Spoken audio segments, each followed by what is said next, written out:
Today we have this 1968 Remington 666. I'm going to show you how to use the functions and make sure they all work. This model was made in Japan and has a nickname of the Beast. It has a switchblade paper support arm that flips up, and your margins are located back here, and you can move them just like that, push them down and move them. We're going to keep them at the beginning and the end of the page, so we can type as many letters as possible. This is your paper bale that sits on top of the paper.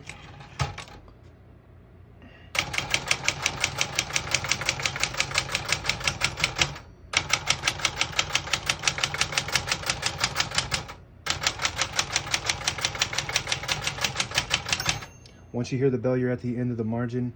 Hit this line space, get you back to the beginning. It skips 1 or 2 or 1.5. Right now we have it on 1, but if you want 1.5, you just flip that switch forward 1, skips 1.5, forward again, skips 2. We're gonna keep it on 1 for now and finish typing.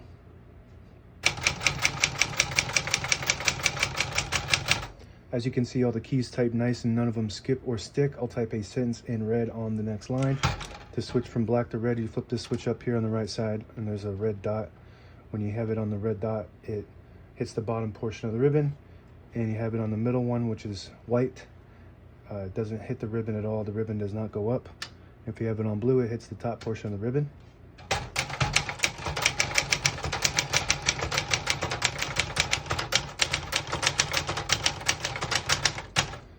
Really like this machine. It's all made out of metal, and it's just really sturdy and strong. Print looks really good. Easy to type on. Feels kind of more modern than your typical vintage or antique typewriter.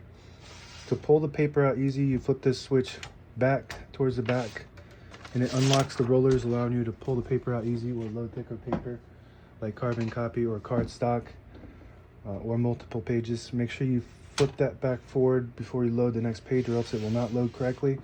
We're going to put that arm back down. It clips right in. Backspace on the left side here works good. Shift on each side and a shift lock on the left. To clear that, you just hit the shift button again. This is your touch control. You got H and L, which is high and low. Right now we have it on low, but if you flip that switch up, it loads a spring underneath the keys that increases the tension when you hit them, and when you lower it, it releases that tension, so you don't have to hit them as hard, but they don't respond as fast. Right here we have our tab set in clear with an S and a C. So if you want to set a tab, say we're in the middle of the platen right now, you want to set a tab, you just flip that switch up just like that and get to the beginning of the margin, and you hit the tab button. It'll stop at that spot that you set it at. And to clear it, you push it down to the C, and now we should have no tabs. Goes all the way to the end. Works good, and you can set as many tabs as you want on this model.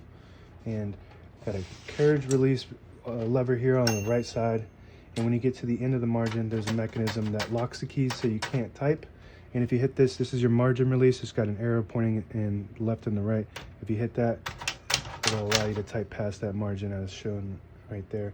We're going to flip that back to blue so we print black next time we load the next page. And that's about it. Now available on eBay or Etsy. Search Brooksaw Antiques.